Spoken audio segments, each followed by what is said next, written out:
Ano ba yan? Si Mama, lagi na lang ako inuutosan na pupunta ng bundok para manghanap ng prutas. Saan ba ako makakakita nito ng prutas? Dun banda, punta nga ako para may makita akong prutas. Wala namang prutas dito ah. Wala akong nakikita. Ano ba yan? Paano ako makakauwi nito? Wala akong dalang prutas. Maghahanap ako ng gagamba. Kaso, wala akong kasama. Alam ko na. Puntahan ko si Berto. Baka wala siyang gagawin. Yayayain ko na lang siya. Uy, ayun pala si Berto. Puntahan ko nga. Berto, wala ka bang gagawin ngayon? Wala. Tara, maghahanap tayo ng gagamba. Sige. Tara, punta na tayo dun. Sana, Berto, may mahanap tayo ng gagamba ngayon, no? Para may paaway tayo. Sige. Tara, punta tayo dun. Baka may gagamba. Ricardo, dun tayo. May puno. Oo nga, Berto. Tara, punta tayo dun. Sige. Ay, sa wakas, may nakita na ako. Pero kaso parang hindi naman prutas yun. Parang itlog. Puntahan ko nga.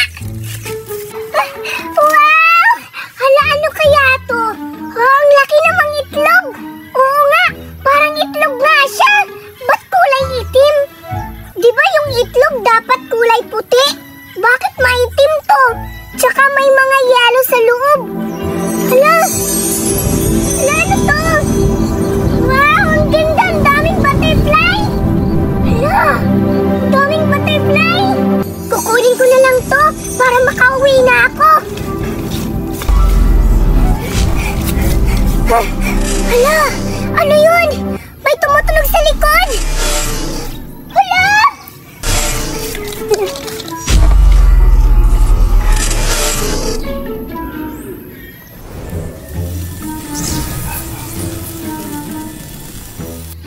Ay, wala namang gagamba dito, Berto. Oo nga. Nakakainip. Wala tayong makita. Hala, nakikita mo ba yung nakita ko, Berto? Oo. May kumikinang. Nakakatakot. Ano kaya yung Berto? Tara, Berto. Aalis na tayo. Sige. Baka mapano pa tayo dito, no? Tara. Sa wakas, nakuha ko na rin tong itlog. Dito ko na lang itong bubuksan. Hala, ano kayang laman to? Hala, amoy chocolate. Buksan ko nga. Hala. Wow, ang sarap naman. Pagkain. Totoong pagkain niya. Chocolate nga. Teka. Parang may sumusunod talaga sa akin ah. Hala. Ano to?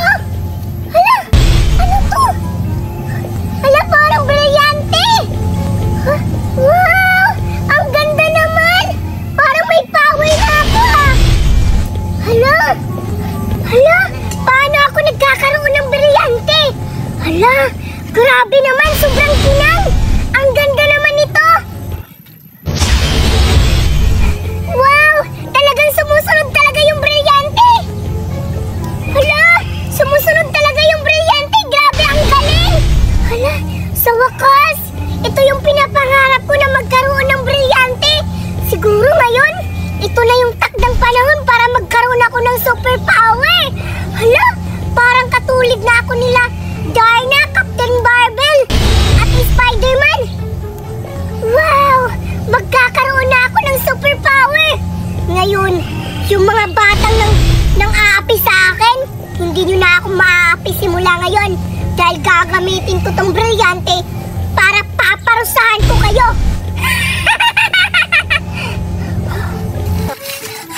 Buti na lang, hindi kami napalo dun. Pero, nasan kayo si Berto? Ba't nawawala? Ang bagal naman yan kasi tumakbo. Ito talaga si Berto. Hala, si Betty yun na. Ano yung nasa kamay niya? Kumikinang-kinang. Wow, ang ganda naman. Magtahago ako para hindi niya ako makita. Napakagandang brilyante naman ito ang binigay sa akin. Grabe, maraming salamat dahil binigyan niyo pa ako na napakagandang brilyante. Grabe, sobrang ganda. Kulay pula. Nagpapasalamat talaga ako kung nandyan ka man, mahal na diwata, sa binigay niyo pong brilyante sa akin. Mula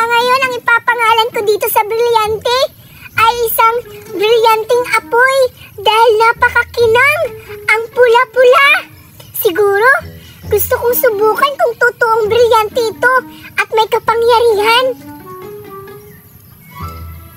Ngayon, susubukan ko itong brilyanteng apoy kung kaya niyang papalipatin yung tsokolit dito sa kabilang kamay. Mahal na brilyante, inuutusan kita na sana ilipat mo yung tsokolit sa kabilang kamay.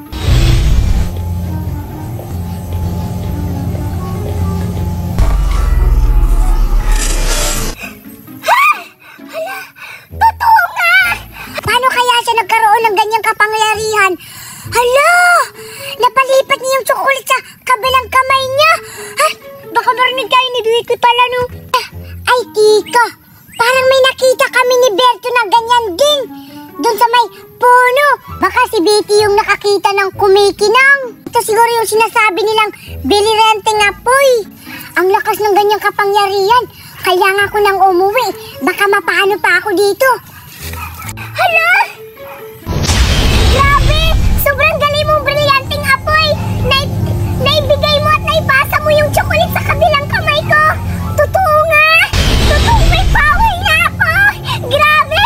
Maraming salamat! Hala! Ang galing naman ito! Baka may makakakita sa akin! Kailangan ko nang umuwi!